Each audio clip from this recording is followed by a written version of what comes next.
எல்லாரும் கொஞ்சம் மியூட் பண்ணீங்க. சாந்தி மேடம் நீங்களும் மியூட் பண்ணீங்க.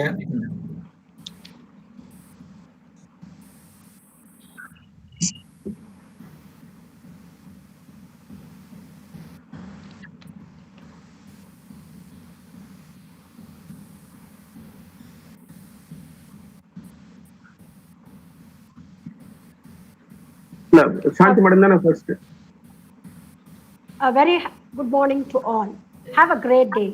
On behalf of RMK College of Engineering and Technology, I take immense pleasure in welcoming you all to the third day of 1 week faculty development program on embracing the creative side of teaching and learning methods. Dr. P.K. Devan, Professor, Mechanical Department, will be the moderator for today's session. Now, I request Dr. K.A. Selvakumaran, HOD of Science and Humanities Department, to give the welcome address and to introduce today's resource person. Have a great day. Good morning, everyone. It's a pleasure and privilege to be a part of RMK College of Engineering and Technology. Over a dozen years, the strides that RMK CET has made in the academics and the honors it has received speak volumes themselves. With 161 university ranks, inclusive of 1 gold medal and 1 second rank, 28 MOUs signed with industries, universities abroad, and other institutions for academic and collaborative research, 85% of placement in core, product, and IT companies, RMK CET stands tall as one of the top 10 best engineering colleges in Tamil Nadu. RMK CET is a visionary in designing the future-driven academic excellence by incorporating interdisciplinary scope and providing friendly academic ambience for the students. Artificial intelligence technology labs, Infosys on Cognizant labs, and other centers of excellences in campus make RMK CET an academic heaven for students in their research, innovation, models, projects, and hone them, gain knowledge to be job ready in the world of corporate. With this being said, I proceed to the FDP details. Today's topic in the 5 days FDP is entering the world of students by the distinguished speaker, Mr. Stephen Chinnasamy, CEO, Strides Consulting Corporation.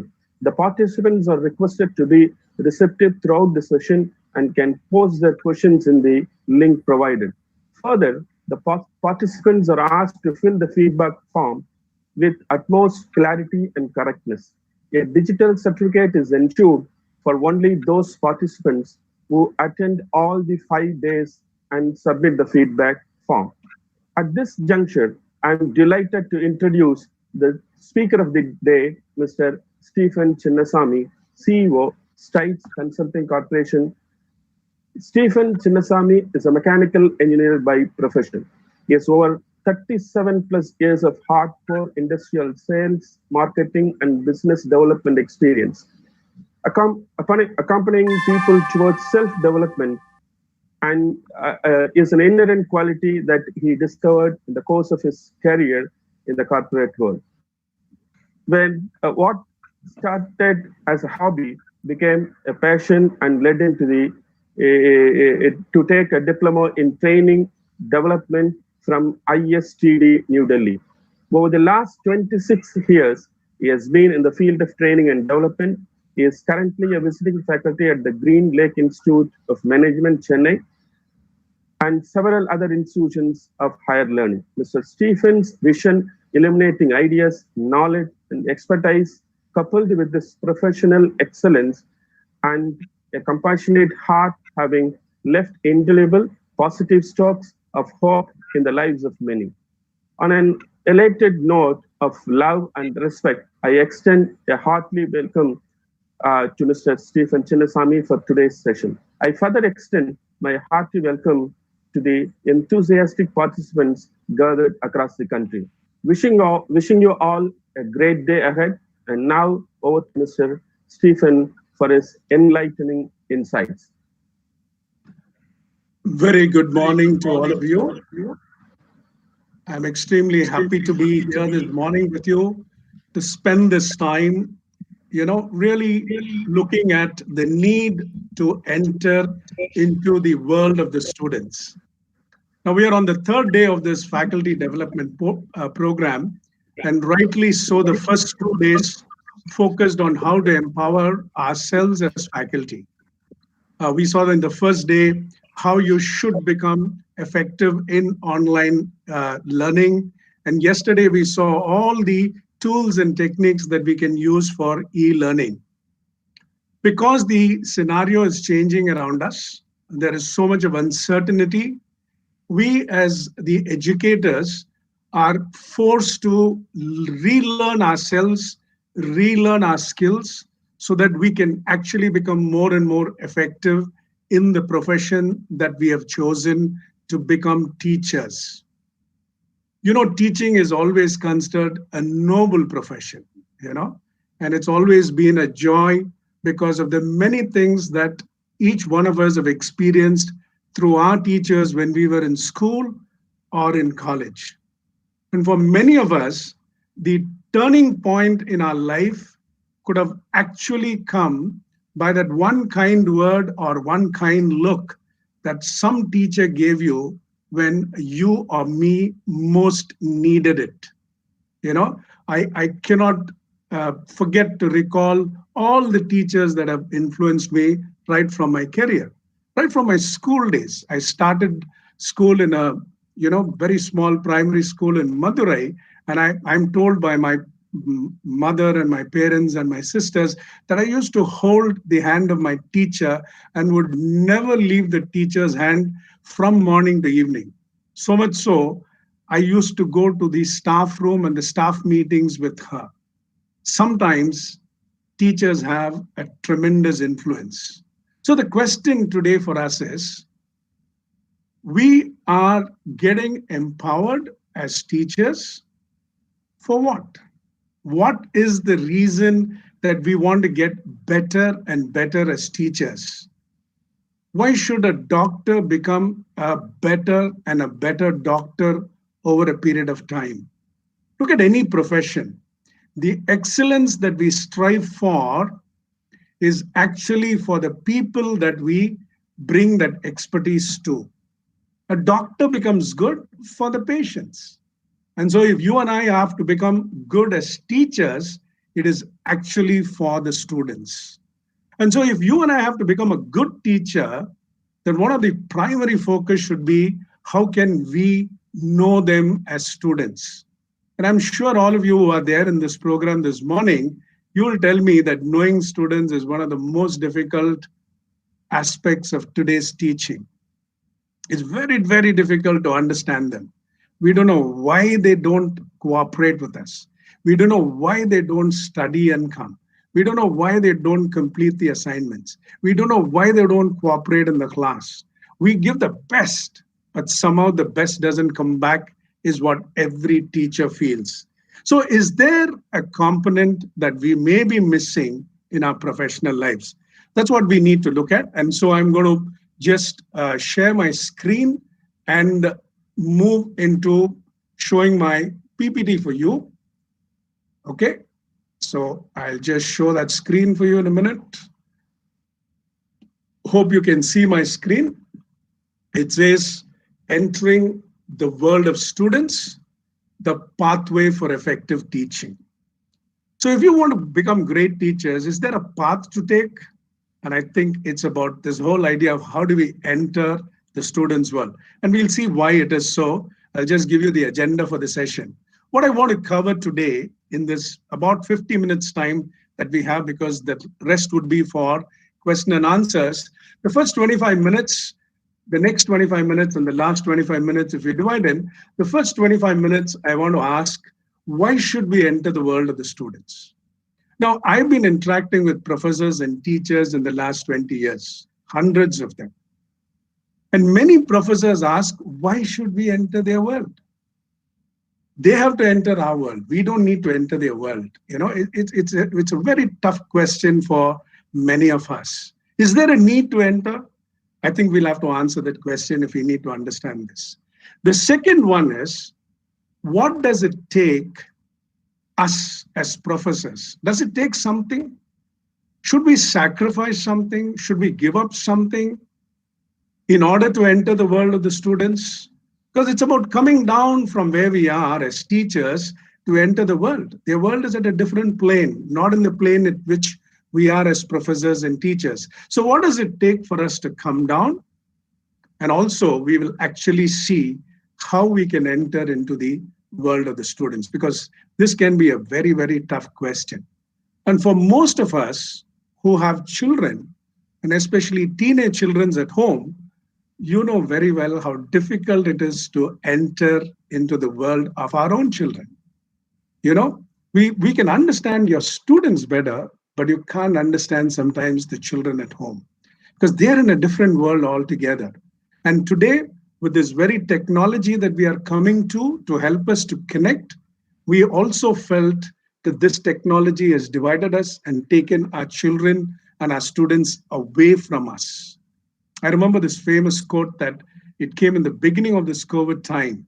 It said, we kept the mobiles away from schools and colleges, and now right into the mobile, the schools and colleges have entered. So there has been a complete turnaround. And so is there something that we need to do to bridge this gap that is there between us and this younger generation? This native digitals, as they call, who have this capacity to be with technology, and are we missing out something on them? And the last, of course, is your question and answers and feedback that you have. So let me move on and ask some big questions. And this is a very important question that we need to ask. The first one is there a need for us as teachers to enter the world of the student? Is there a need? PPT is not visible, sir. Sorry. Your PPT is not. We are not Yes. able to see your PPT. Please share your PPT, sir. You're not able to see my PPT? Yes, sir. Okay. I'm surprised. Okay, Ma, I was sharing it. 1 minute.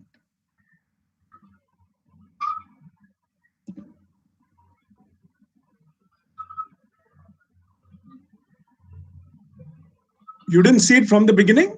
Yes, sir. Okay.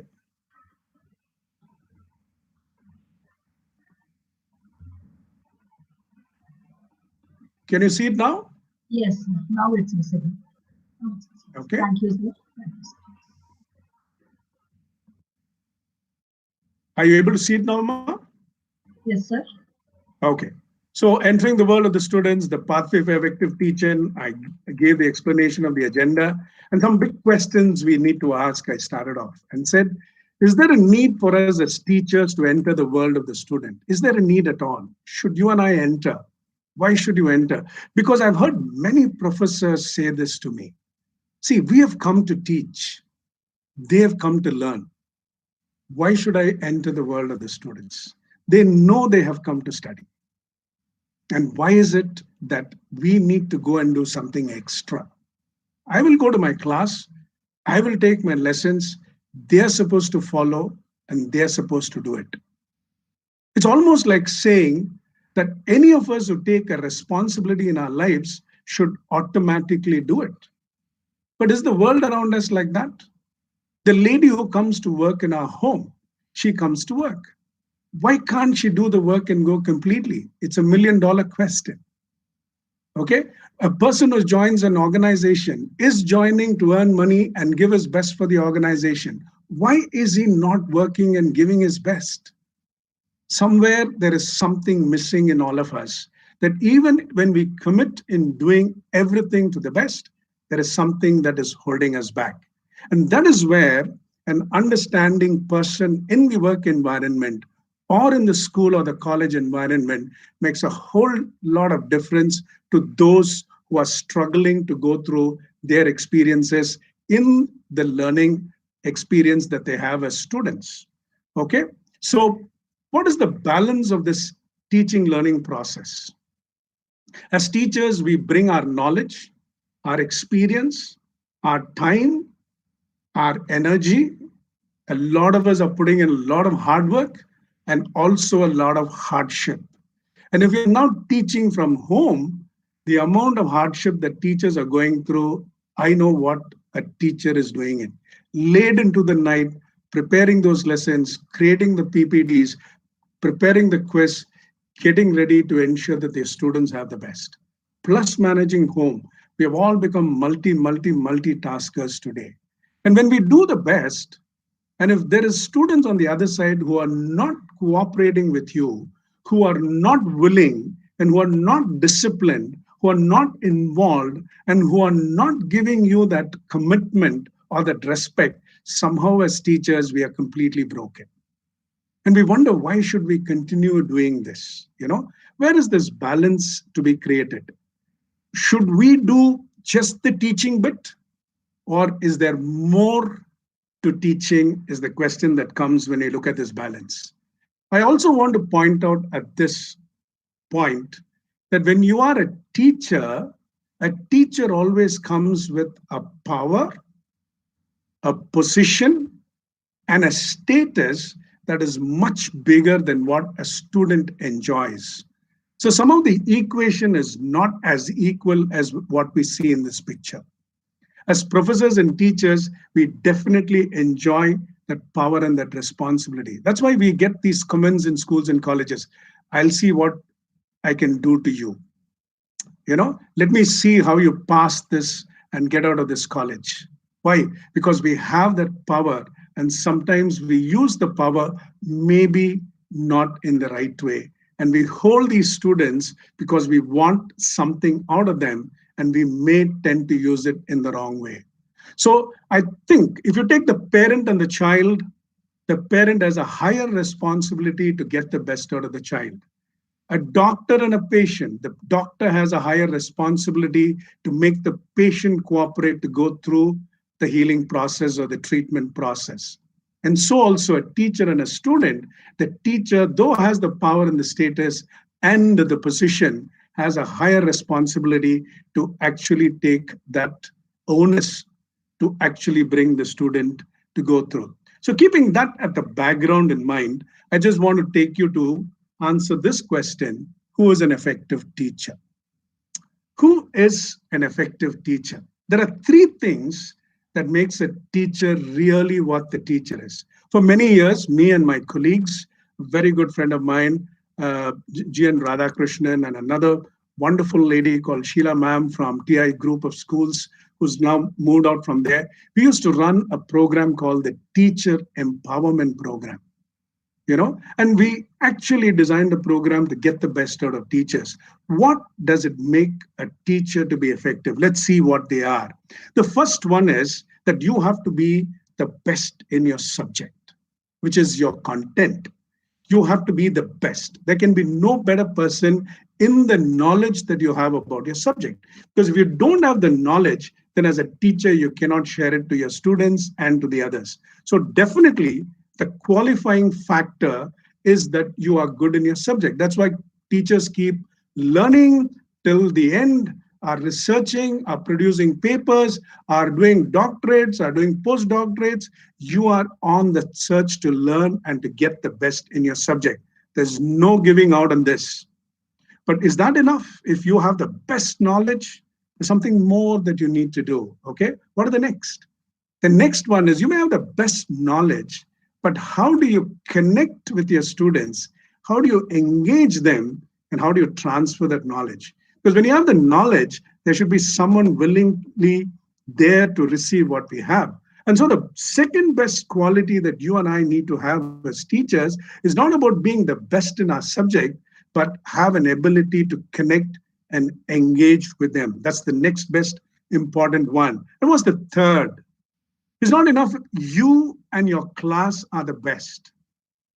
The world is not just between you and your class in that 45 minutes, 50 minutes that you engage. If you are a teacher in a campus, you also need to collaborate with a lot of other people in the campus. You know how it is in a school. You go to a school with your child, I think you want the teacher to engage with you and connect with you. So you want the teacher to interact with you.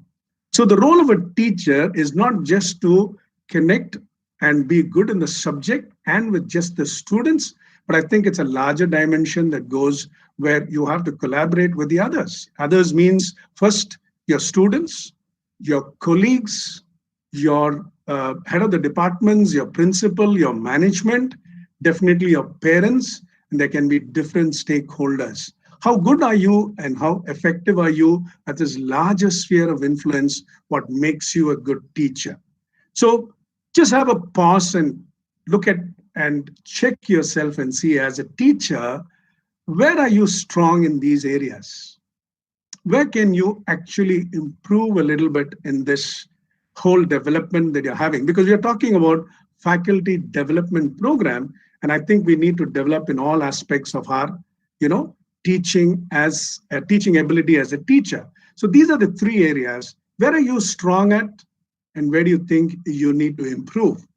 So connect, content, and then collaborate. But I'm going to spend a little more time on connect, because this whole idea is, how do you want to enter into the world of the student? And so engaging with the students is the most important. So what I want to do to you is now stop here and go through an activity. So those of you who have a mobile device, if you have not actually logged in with your phone, you're logged in through your laptop or your desktop, pick up your phone and then type this www.slido.com, and you can enter the code 70804. Okay. If you have a phone that can read this QR code, you can point it towards it and you'll get the link to go. And I want you to go to this website called slido.com. And I think it's important, as we are learning how to teach online, this is a very powerful, engaging tool to also interact with a number of participants. So please go there and actually, put this www.com. And when you go there, I've actually activated the poll, and you will see there, in one or two words, describe what do you understand by the term connecting with students. Okay, so go ahead. I'm sure you can go to www. Can you see the screen in your, very good. I get the first answer. So connecting with students, someone says understanding. Okay, very nice. You got to understand them. But we also ask the question, why should you understand them? Okay, should you understand? You're only there to teach, but should you teach them by understanding them? Grown kids, okay? Connecting with them is engaging. That's a nice word. How do you engage them? Okay? How to be approachable. That's beautiful. You're saying a student should feel, I can go and talk to this teacher and tell my problem. I should be approachable. Okay? I should be a mentor. Okay? Engaging means knowledge transfer. I'm not too sure of that. Is it about knowledge transfer? Not necessarily. Knowledge transfer means your ability to give information. But connecting with students can be more than just knowledge transfer. Okay? Lively, that's very nice. Bring interest into the subject. I love that, whoever has said that. Caring, fantastic. Learning the emotions, okay? Interaction, beautiful. Interaction means two-way. So students have an opportunity to voice their opinion in the class. Stand up and say, ma'am, I don't understand this. Sir, I don't understand this. Can you actually tell me this? They have that ability to speak. And many times we see in classes, when students get up and say, I have a doubt, we say, sit down, ask later.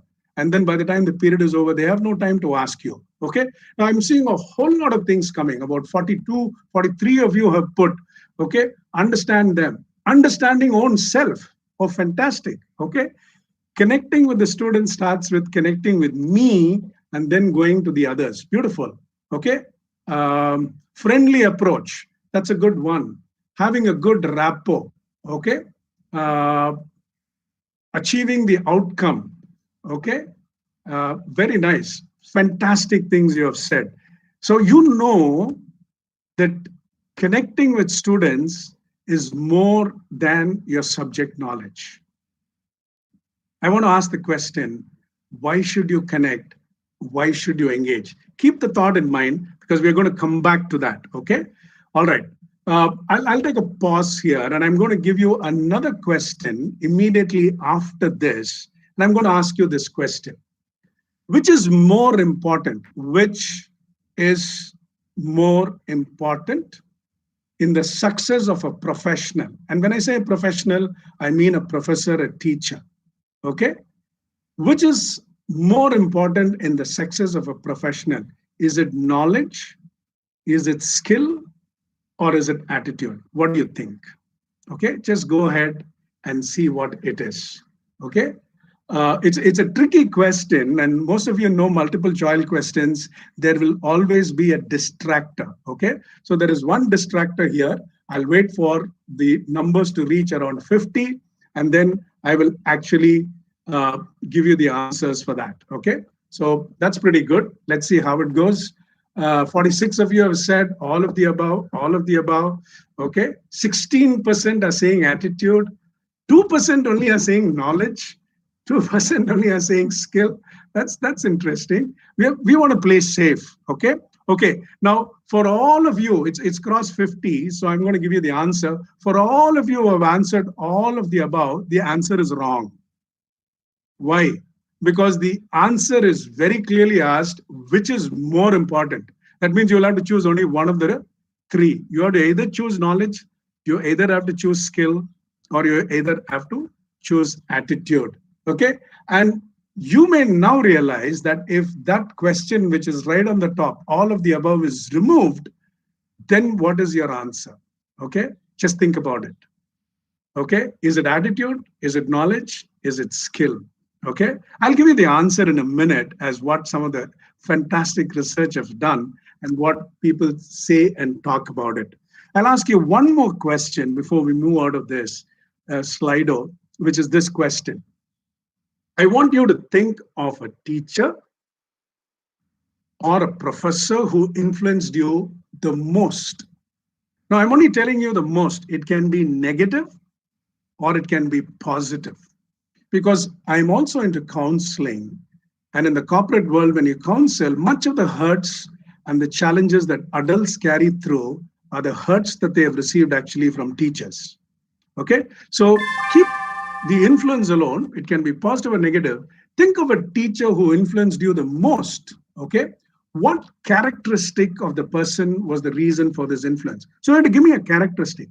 Their commitment, their caring attitude, their loving attitude, their knowledge in the subject, their discipline. Okay, just go and see what do you think could be the reason why this teacher influenced you the most.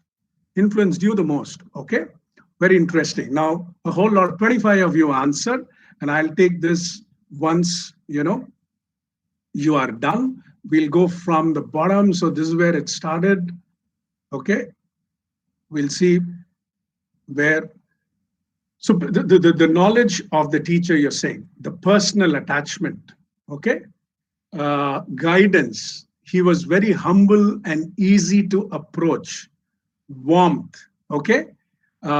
Patience, caring, knowledge, personal attachment, better understanding of a student mentality, caring, punctuality, mentoring, love for the student's growth, approachability, my science teacher, scientific thinking and connecting with the existing nature, more care for me, caring, skilled and friendly. So if I ask between skilled and friendly, which is more, I'm sure you'll say friendly, okay? Knowledge, attitude, straightforward and knowledgeable, caring,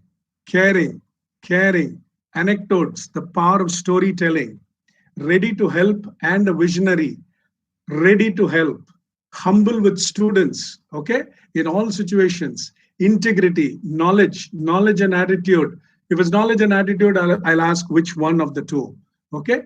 Knowledge and simplicity, I'll ask you which one attracted you the most. My class maths teacher for her patience in teaching at all levels, personal attachment, okay? And we can go on. My mother, as she inspires and guides me in every aspect, positivity, creativity, humble, nature, sincere. Lalita ma'am, her love towards me, loving, caring. The teacher influenced me was my computer network sir, who always said that girls are not up to mark. This made me study more and excel. So challenging you, right? Drawing the best out of you. Love for the student of the growth. You can have many, 74 of them are there. And I'll try and give this entire information back to the organizers. They will actually pass this back to you as to what you have put through this. You tell me, from all your own answers, I didn't answer, your own answers, you tell me, what did you find the most? Was knowledge the most? Was skill the most? Or was attitude the most? Okay, so let's go from here and move to the, presentation of mine. Okay, so these are the two questions that I'd asked, which is more important, the teacher and the influence. So understanding success, Stanford did a study on what is needed for success. They put it into two ways: domain expertise, knowledge about the chosen field or specialization, or whether it was soft skills, okay? Interpersonal skills, ability to handle stress, communication, skills, confidence, clarity of thought, ability in goal setting. And this is what Stanford researched and found out, okay? They found out that, according to the study they'd done, close to 12.5% only came from knowledge and skills, okay? Which we call the domain expertise, and 87.5 came from the attitude or the soft skills side of a teacher. How can you communicate with each other? Remember the collaboration I said? Ability to handle stress, ability to manage yourself, and then still connect with the students. You may have a problem with your HOD or with your colleague, but when you enter the class, can you still connect? Okay? Communication skills. How do you communicate at all levels of the students? Confidence as a teacher in a situation where the student knows more than you, but how can you manage that situation? Clarity of thinking, guiding them through the path that they have to go, and actually goal setting for yourself and the people that you minister. Now, this is not what I'm saying. This is what the Stanford researchers said of all people in all professions. They took a research and said. They also did something more interesting, and they asked, how much time does an individual spend on developing the domain expertise versus the soft skills? Okay? How much time do you spend in developing your knowledge? And how much time do you spend in developing your own character and attitude? Okay? That's where the challenge would be. And the research says that, the time, effort, money spent in developing the domain expertise was close to 93%. And whereas on your attitude area, it was less than 7%. Are we missing out something as professionals? Are we missing out something as teachers and as professors? That's a question that I want to leave with you. So I'll move on and I'll come to the subject of entering into the world of the students, okay? What is the challenge in teaching? The challenge in teaching is the teacher has to give something that the customer, which is your student, does not want today. I was in an engineering college 4 years ago. They just passed out in that college. And I was on the second day of their college, where the management had asked me to run a program for them on goal setting and wanted to do a pilot work with them and see how we can help the students through the 4 years that they're going to be there. I was in a department, ECE department, and I asked the students, there were 48 of them. I remember that number so clearly. I asked them, how many of you have come here because you love to do ECE and you wanted to be in this classroom to do it? Can you believe how many of them would have been there? I was shocked by the answer. I knew the answer to some extent, but I didn't see it as much as what I saw there. There were just 2 students out of 48 who wanted to do ECE. Everybody else in the class did not want to be in the class. Can you imagine a teacher walking into that class and trying to keep them engaged for the next 4 years in that department? It's going to be a tough job. Some of them wanted to be journalists. Some of them wanted to do archaeology. One person said, "Sir, I want to be a farmer. My father is a farmer. I want to do farming, but my father says I have to do engineering." Okay. So there was a whole lot of conflict with them. Some said, "I wanted to do some other stream of engineering." Many said, "I wanted to be a doctor. I was forced to get into this." So they are sitting with a whole lot of challenges when they enter the class. So you as a teacher will have to give them something that they actually don't want. 2 in 48. Can you imagine the challenge that we have as teachers? Okay. So what is the real challenge in teaching? Okay. The real challenge in teaching is it's not only teaching, which is your knowledge and skills, but it is also creating the climate for learning. That is the challenge for the teacher. How do you create the climate for learning? Because when you know the secret, you have actually influenced the students in a big way. So I'm going to stop here. I'm going to stop sharing, and I'm going to just pause for a minute before I get into further details. Is any of you having any questions? Please, you can type in the same Slido. Okay. Yes. So one question we have received, sir. Very good. So Rekha Solaya is asking how to understand the students, their environment, peers, etc. Yes, I'm just going to go into that only. That's the second part of my session, and I will actually address that in the next 20 minutes. Okay, that's the key of the subject. So I'm going to answer that. Yes. Yes, sir. Any other questions? Yes, sir. One more question. Yes. From Dr. Vijay, Professor, MLM Institute, Hyderabad. Yes. Senior faculty is dealing students with somewhat distance, whereas young faculty are doing mingling with the students. Okay. Is this the correct way of approaching the students? Yes, asking. Why are the senior students far away from the students? Senior faculty are far away from the students. Why are they far away? My question back to them. In your home, are the grandparents far away from the grandchildren? Okay. Yeah. So why do you distance yourself away from them? Engaging has got no age factor. It's about the concern that you have for the other person. Okay. Somehow we have lived in an environment that has spoken more about discipline. You know, I run another program for teachers where I ask 3 questions. What's the biggest difference between the teacher of yesterday, the teacher of today, and the teacher of tomorrow? Okay. And it's all coming true. What is the answer for the teacher of yesterday? To answer the specific question that you're asking, the teacher of yesterday operated from a position.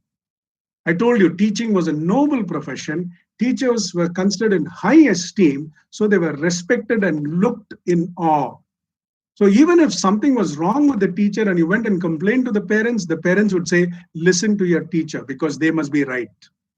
But today we live in a world, just not in teaching profession, in no profession are the professionals respected. Are judges respected? Are policemen respected? Are doctors respected? So actually the status and the position is not there in today's age. So how should a today's teacher be? A today's teacher's strength lies in how you bring in the relational approach for your teaching. So to answer your question is, the seniors had a positional approach. Today, you and I need to adapt ourselves to a relational approach. So if the youngsters are doing, because they come from that world of relational approach, and so it's easy for them. So the senior staff should find a way. I'm not saying you mingle with them in such a way that you lose your identity with them. No, not at all. Can you be approachable? Just like what you said, in all of you answered in that question, engaging students means what? Connecting means what?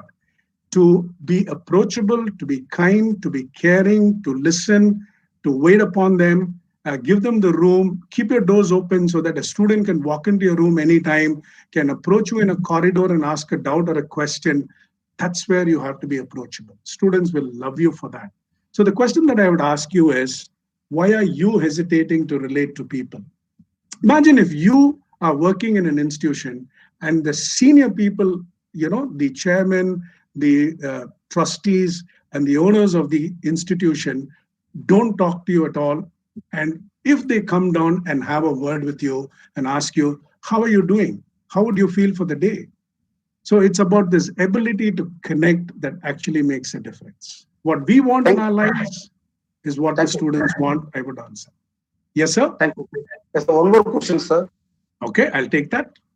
Yes, sir. Gajanan from Hyderabad is asking, what are different ways interactive learning students? Interactive learning students. Okay. Now, interactive and engaging way of learning is what yesterday Madam taught you. All the e-learning tools by which you can have this engagement. What I just did now is actually engaging. You can call out by name and you can have a very, very personal way of interacting with them. Okay. The interaction with the students while teaching comes also in the 3 words that I used: content, connect, collaborate. So collaborate will give you the methods also to engage with the students outside the class and bring about that whole learning. So I'm not going into that area at the moment because that's a different subject from what we have seen as how you enter into the world of the students. But engaging, there are many methods to do, and there are many tools that are available to actually help you do that. Slido that I just used is a very, very engaging method because you saw the answers, what you were giving right in the board. Okay, so I hope that answers the question. Yes, sir. Thank you, I'll go sir. back, sir, at this point. You can hold on to the questions. We'll come back in the end. I'll go back and share my screen again. Okay, sir. Yeah. Please tell me if you can see my screen now. Yes? Yes, sir. Okay. So the real challenge in teaching, as I told you, is not only teaching, but creating the climate for teaching. But what is the challenge in creating the climate? I just want to tell you that when you go into a class, there will always be about 5-6 types of students. I'm using this famous law called the law of diffusion of innovation. It's a very interesting law. Please Google it and see it. I'm not going to dwell it from what actually it is for innovation. I use it in almost all types of people. When people are there, when you want them to go into a class and listen and engage with your teaching, you'll find students in these 5 categories. 2.5% of your students will be right in the front desk with their nose into your face, listening to what you have to say. And they will all be attentive. They will bring the notes, they'll bring their pads, and they'll be listening to you. You'll love those students. Why? Because they are your favorites. They are the best. They'll do all the work for you. They are there for you at all times. Okay? And your entire class will be only with that set of students. You'll take the class for them and you go away most of the time. But there are other 4 types of students in the class. What are the others? The others are the early adapters, which means they will come, but they need a little bit of coaxing from you. Okay? A good word here and a good kind, suggestion there. One small talk at the corridor as the class is getting over and the bell has rung. You go and ask him, hey, Ramesh, how are you doing? Last test, you didn't do well. I hope you do well in this test. It will take you 5 seconds to make that conversation. That student will come falling into the rest of the class and will be extremely good to you. Okay? Then you'll have another set of students who, looking at these students, will want to compete and learn because they are all competitive. Education is a very competitive world. I've been in the corporate world all my life, as it was told you in the beginning. Competition in the corporate world is nothing what is there in the education institutions. It's much more competitive in the education area. So there's a lot of competition, and there'll be a lot of students who look at others and will want to do as well, and they will look at them and they will come, and we call them the early majority. So if you have a little bit of healthy competition in the class, you'll get a majority of the students, and you have 34% of your students with you. You have another 34 who we call the late majority. You may take the entire semester or even 2 years or 3 years to bring them into your fold and get the best out of them. But sadly, there are about 16% of your students who will never be there with you. Now, when you ask teachers and ask their problems with students, I have heard teachers say comments like this: students are never cooperative. Who are they referring to? They're referring to the 16%, not the 84. The 84 are still with you. You can bring them around. Okay, it is just that the 16 who are really not coming around with you that give you the problem, all the headaches. I'm sure you know Pareto principle, right? 20-80. 20% of the people give 80% of our problems. 20% of people will give you 80% of your success. Okay, so it's all about that, and you'll exactly find this coming to that 84-16. 84 of your students, you can actually bring them around very easily over a period of time. But the last 16 will be very, very difficult, and they need completely a different approach. What is your experience with your students that you're dealing with? That's the key question. So I'm going to go directly into it. Factors that shape behavior in students. Why is this student not listening in my class at all? Why doesn't he come on time to the class? Why is he not submitting his portions and his assignments? Why he is not scoring marks at all? He has got such high in the 12th standard. Why is he never, nicely dressed into the class when he comes in? Why he doesn't report back any information is sent back to him? You have 100 questions about the behavior of students. And we always think that some students are made to be that way. It's not that way.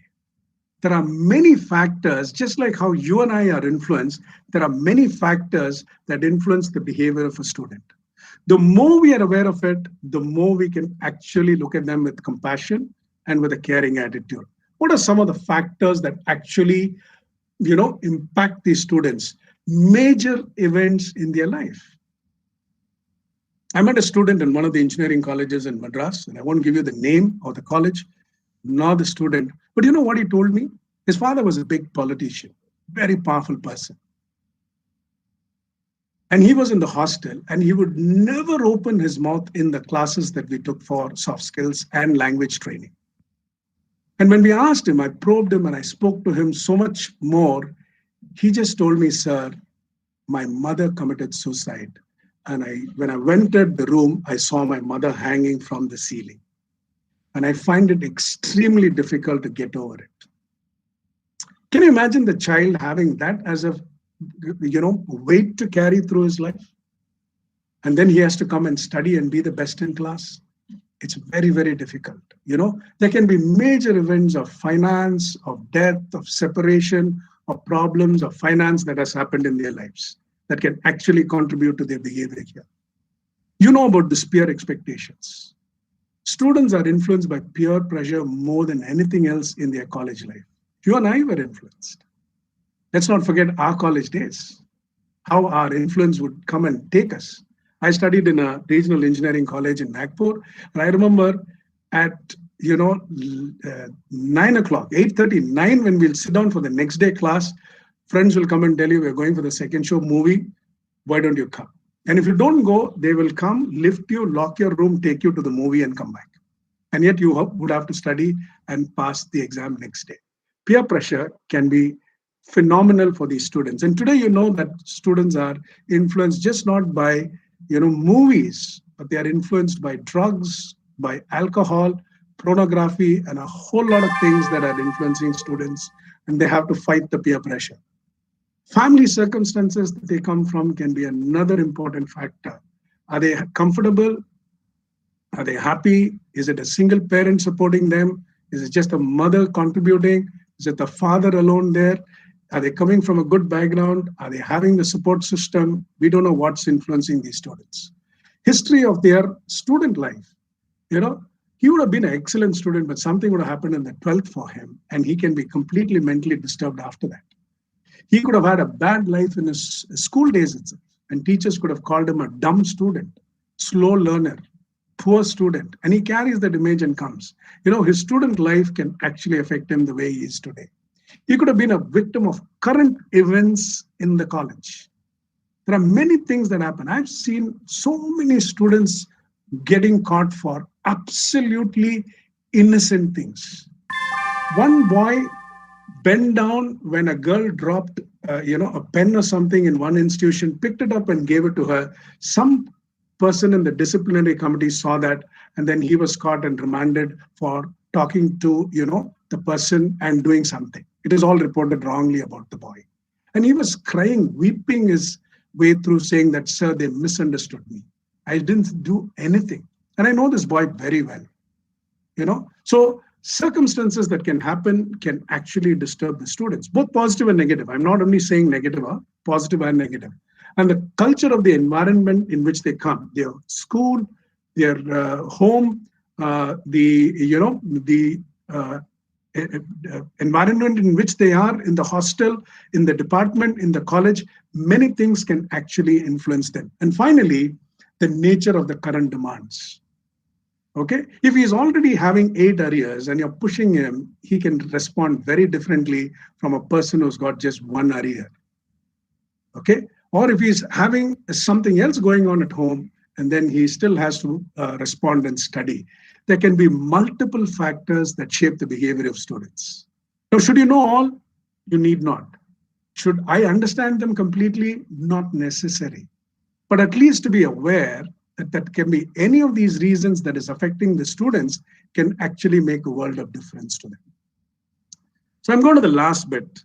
I'm going to answer this question to you and say, what are the approaches that you have to enter into the world of the student? Very simple, but actually difficult to practice. But we can actually do it, and we can, make a great way to get into this position in doing this. All right. What are the first one? The first one is listening into their language. Now, when you really have the intention of listening to students and the language that they are using, they are saying many things to us. I've heard students say, "Enakku kashtama irukke." You know what the answer will be many times from the teachers? Enna periya kashtam? Padikkathana vandirukka. You've just come to study, isn't it? What's so difficult about it? But the child has something. Can we listen in and understand what the child has to say? So when you listen to their language, you can get a world of information from what they're saying. Another practical way to do it is when they come with a concern to you, they're actually exposing their world to you. Sir, I'm having problem in understanding this subject because I have to do this alone and I'm not able to do it. So the child has some problem with that subject in the way the child is understanding. Now, if you can take time off, now you can't handle 50, 60 students in your class, but I've seen clever teachers, what they do is they divide their class into 7, 8 groups from the minute they start their classes, and they have 2, 3 class representatives who actually manage these smaller groups. So if this child is from one particular group, they first take the help of the student, who are the student leaders, to help these students. And if they can't do it, then they come back to them. So that way they don't have the pressure of managing all the students. So expressed concerns can be as clues for what the world of the child is. Other sources of data. I know one teacher who had to find out, you have this mentoring role that teachers have in colleges. Most of you professors are made mentors, and you are supposed to follow up on the academic performance of the students, and you have to give counsel.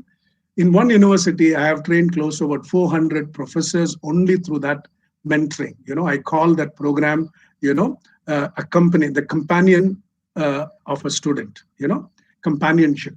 So how do you accompany students in their student life? And I've listened to stories that come around this. One teacher said all information about the student she got from her classmates, and she was able to understand why this child was not doing well. So what are the other sources of data? What can the other teachers tell about the student? What can the other classmates tell about the student? What can the previous year professors tell about the student? What can you hear from their parents, from their local guardians? You'll get a whole lot of data and the world in which they are. Okay. Another simple, most effective way, just ask directly. But one caution, don't ask in front of everyone. We have this habit of almost shaming students in a class, making them up to stand and say, why are you not studying? Instead of asking that in a classroom, take them aside. You don't have to go into a separate place, one-to-one, not necessary. In the corridor, very gently, as you're even walking along, can you ask, hey, why are you not doing so well? What's troubling you? Can I help you in some way? I'm really concerned about you, that your performance in the last 2 semesters has come down. Just ask and see. The child will not, He will hesitate, he will doubt you. But if you persist on the second or the third day, they only need that somebody needs to show concern for them. They will open up and tell you this information. For lack of time, I'm not giving you all the anecdotes and the stories, but I can give you hundreds of stories where students have come from having 28 arrears to clearing, getting a job, and being responsible for their families who are actually dependent on their degree and their earning. Okay? I know one student who did exactly that. Third year, I'm talking to him, he is 28 arrears. And he's proudly saying, I'm the president of the arrears club. They have these president, secretary, depending on the number of arrears that they have. And when I really sat down and spoke to him in the canteen bench, I remember, there's so many students going around, but I just listened to his story. What was his story? His father wanted him to become an engineer. He wanted to become a film director. He wanted to go to the film institute, but his father had forced him. So he says, I'm going to fail every subject in engineering, and I'm not going to do this course. And I told him, have you heard of Steven Spielberg, the best director? I said he was an engineer, which helped him actually take some of the best science fictions. Kumble is a great cricketer, but he is an engineer. Srikanth was an engineer and then a great cricketer. So your education can actually add value to what you do. And if you do what you don't like, you can actually do better in what you like, I told him. I challenged him in the third year. He actually completed. He had a discussion with his parents. He went and told him his interest. His parents found out the reason. They were good, understanding parents, allowed him to do the course. And finally, he actually completed his engineering. And today, he actually is in the films doing direction. So you need to actually ask directly and listen to the stories of what students have to say. Now, another problem that we have, because we can't enter the world, is because just because it waddles and quacks like a duck doesn't mean it is a duck. That means what? The dangerous stereotyping that we do. If a student doesn't, come properly dressed, we think he is irresponsible. If he submits his assignment late, we think he is not a good student. Boys, bad. Mechanical engineering students, bad. Civil engineering students, not so good. First years, great. Final years, not good. So we have this tendency to put people into boxes. We call them penalty boxes. And we like to keep them there. I don't think we should do that, Give everyone an opportunity to be by themselves. And as we saw, they have different reasons. And that is why it's important to listen to them. And last but not the least is, do not ever assume that you know the behavior of a student. There can be 101 reasons why they behave the way they behave. Okay? So a doctor who prescribes medicine, assuming what the patient has, is not a good doctor. And you and I will never feel comfortable to go to a doctor who has a prescription written out before seeing us.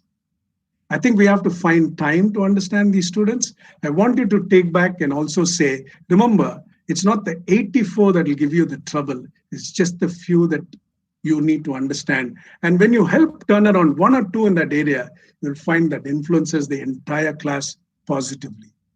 Of all the movies that are there, the stories that are there, how teachers have transformed the lives of students. Can you and I take that step to making a difference? One more aspect is not to be judgmental about students. Never judge them for who they are. Okay? And I just want to close saying, this is that I'll send these slides to you. I'll ask the organizers to reach to you. When you prefix, stereotype and go, it becomes a negative cycle. You're looking for an explanation, but you're assuming the person is not changeable. So you are unable to influence them. Why are you not talking? He'll never talk. Open your mouth and speak. You won't speak. Why? Because you're forcing them. You're using a power and position. Okay? So when you do that, the person will avoid us. And then, the accusations comes more. And then our inability to influence the students becomes even bigger. So there's a negative attribution cycle that happens if we actually fix who they are and if we approach them with a negative attitude. Finally, I'd like to close. If you ask me what is the greatest job of a teacher, I think it's being a positive influencer. With all the knowledge and subject that you have, can you become an Abdul Kalam? Can you actually influence the nation and beyond by what that person was? The greatest educator. What stories we know of him, that he actually influenced a generation. There was no president like him. There was no teacher like him who actually was inspired by a teacher. I stop here. Thank you very much for the opportunity. I will take any questions that you have, and we can actually interact further on this. Yes, sir. Shall I put some questions, sir? Yes, please. Go Dr. Lakshmi Sharma, Dr. Lakshmi Sharma, Professor Kankar College, Gwalior, is asking one question. In classroom teaching, this is easy to make understanding with the students. Yes. But in e-learning, we also have not idea that the students are being moved with our content. How can we make our online classes more interesting? Okay. Now, if you're going to specifically ask about online, one of the earliest programs that I attended, I was fortunate to attend, was a program given by a professor from Hong Kong University. And he talked about this whole aspect of content that you teach has to be done with collaboration, okay, and has to be done with coaching. So he also used 3 C's in the context. So if it is an e-learning context, how do you connect with the students and engage with the students? He gave a very simple example. He says, when I teach my students, 50 of them, I call 5 students one-on-one on their mobile phone to find out how they are in their homes. Is their learning environment comfortable? Are they okay? Do they have any challenges? How are their family members? How is this pandemic treating them in their family? He says, I took that 5 minutes with them and I spoke one-on-one with them.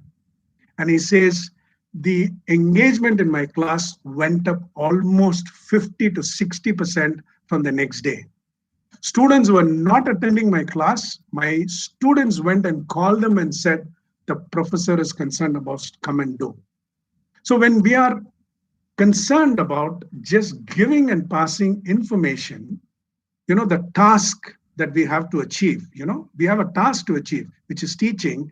We forget that the quality of relationship that we have with people is what makes this task easier. So it's not only focusing on task, it's the ability that you invest in developing relationship with people that makes the task easier. So I think it's not just on the class that you need to engage, sir.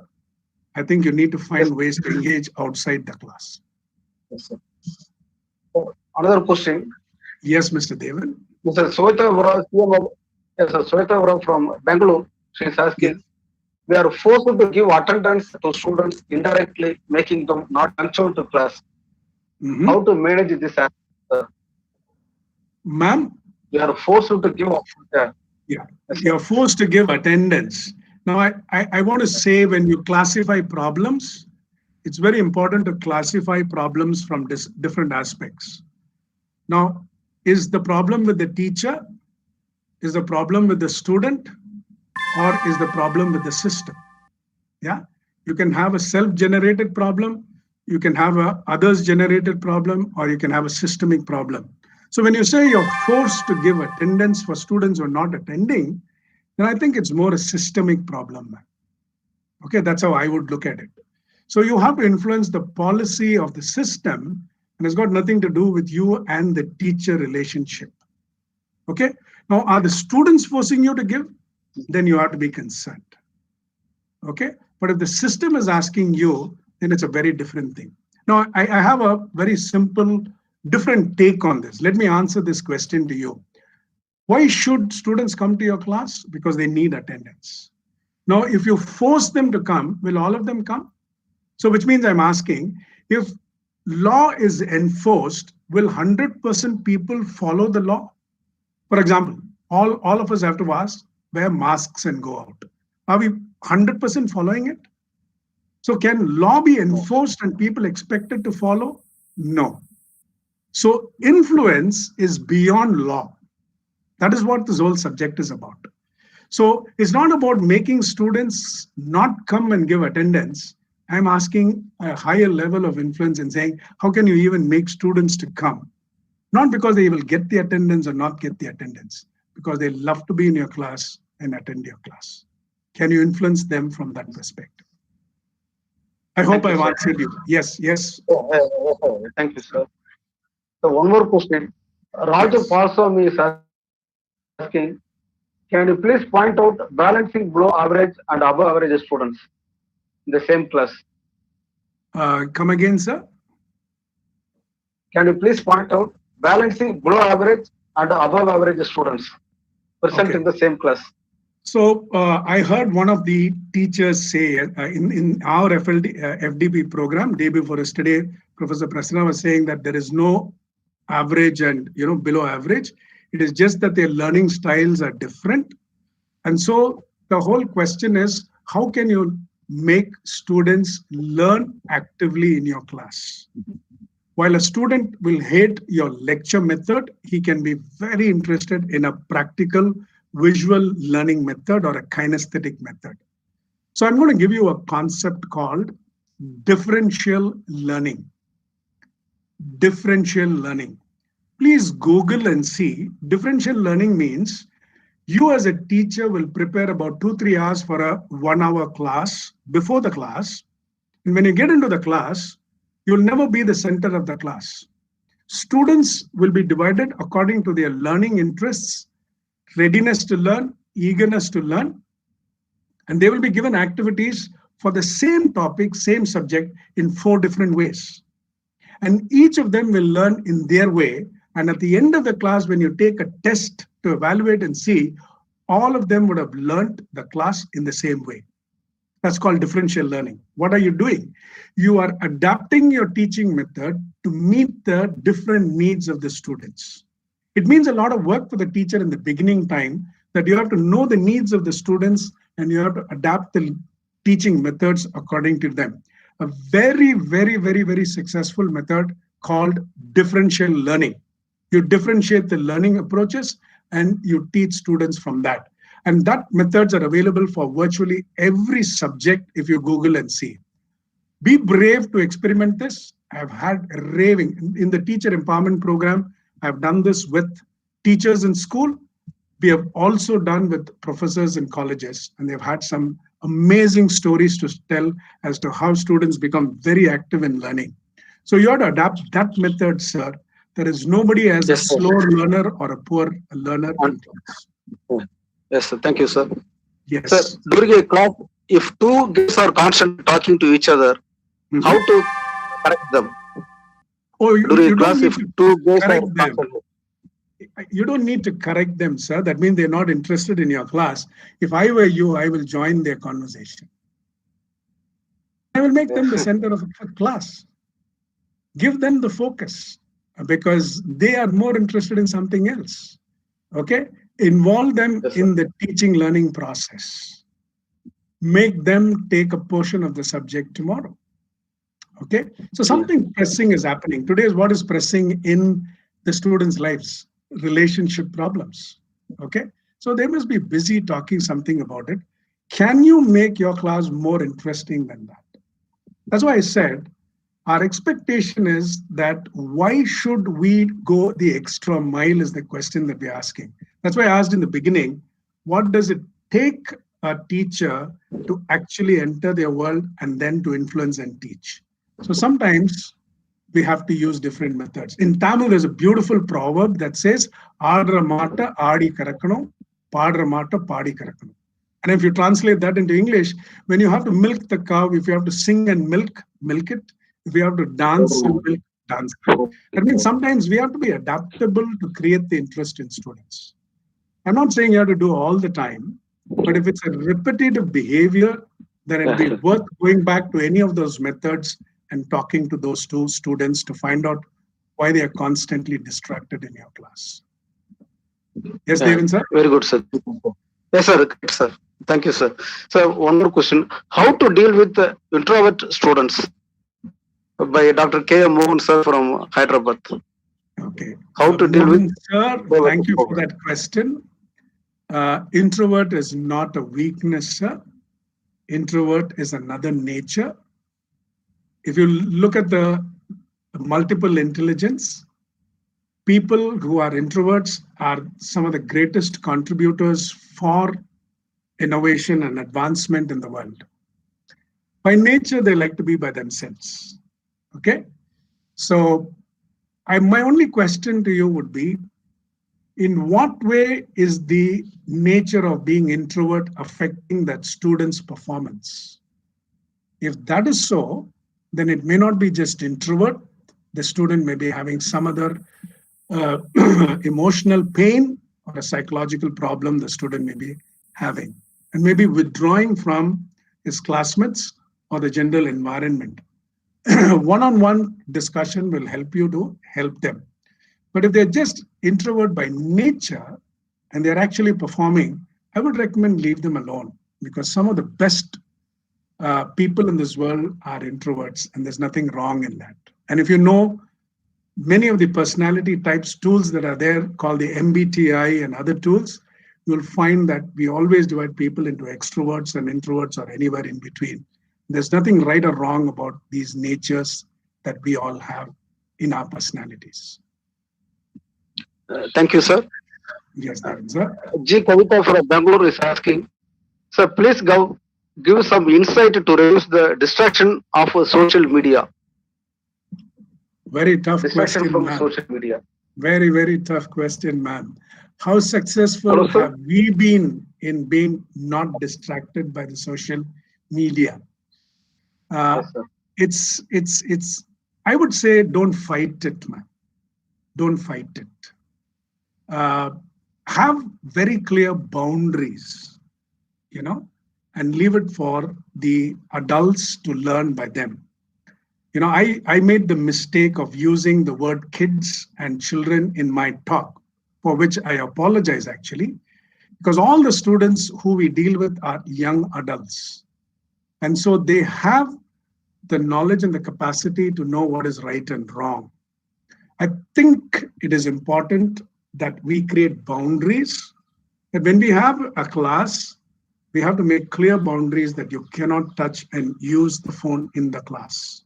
And if your institution says that you can't even bring it into the institution, then make it very strict with them. Social media, it's almost like any new innovation came, they all had this problem. When television came, everybody said people are glued to television. When cinema came, people said everybody is glued to cinema. When electricity came, people said we're having too much of a comfortable life. So every advancement, we think we are enslaved by it. But I think over a period of time, people know the plus and the minus, and they settle down. So I think it's about weaning them out of it. Creating boundaries and weaning them out of it is the best way to do it. But if you want to stop it, then they will actually start resisting us. That's what I would answer, man. Yes, sir. One more question from Karthika from Chennai.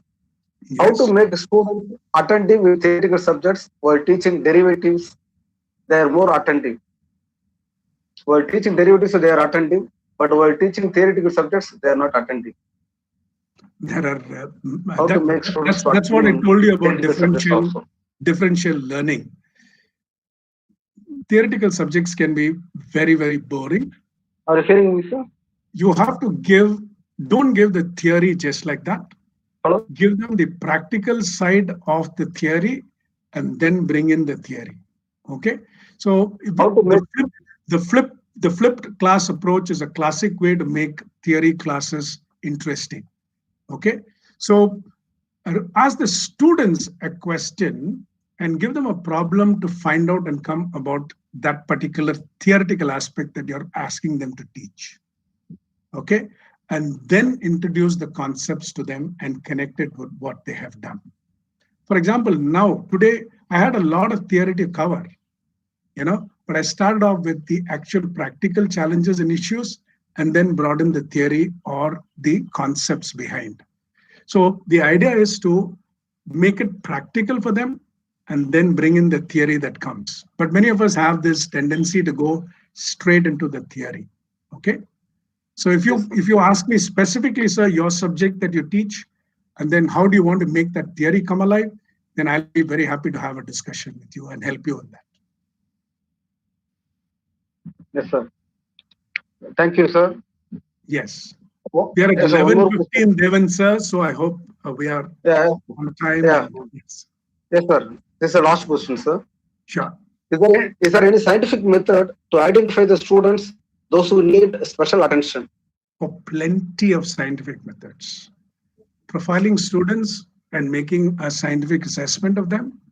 Many are there, which are used today both for career counseling, for their personal counseling, as well as for helping them in their learning process itself. Most good institutions, I teach in some of the other universities in the north. I go around in many of those groups to do programs for them. They have a very systematic way of mapping students from the time of admissions till they pass out. And they have very periodic assessments that they have in these universities. It's a policy for them. So they are assessed right at the time they come in, and that document of that student is available in the portal, which can be accessed by any of the staff who are dealing with them. And they keep adding information to them and actually guide these students through the process. So they have clear scientific tests and assessments that are taken, which are both for personality, for performance, and for their skills that are needed for their career choices. So there are many available, ma'am. You can actually ask Google and check student profiling scientific assessment tools and assessments or profiling tools. There are plenty of them available. Thank you, sir. So we have come to the end of the FDP. Yes. So let me proceed with vote of thanks. Before that, a few information I want to share. Dr. Sankararayan from Nellore mentioned that the session was very useful and enjoyed and learned many new things. Dr. Sundar from Bangalore thanked the organizers for arranging wonderful, informative and lively session. It is true, sir. The session was very informative and lively. Participants have given constructive feedback about the session, sir. So let me proceed with the vote of thanks. Yes. Thankfulness is the beginning of gratitude, and the gratitude is the completion of thankfulness. May I now place on record my sincere gratitude to today's resource person, Mr. Stephen Chinnasamy, for his insightful speech on the student's world. It is indeed enlightening to know the nonsense of the student's world. On behalf of the management, principal, staff, and the participants, I thank you for infusing in us an optimistic enthusiasm to deal with the student's world. I register my deepest sense of gratitude to the participants for their overwhelming response and active participation. My earnest appreciations and gratitude are due to the magnanimous management, respected principal, and the dynamic staff, and the technical support team for their constant support throughout this endeavor. Thank you, sir. Thank you very much.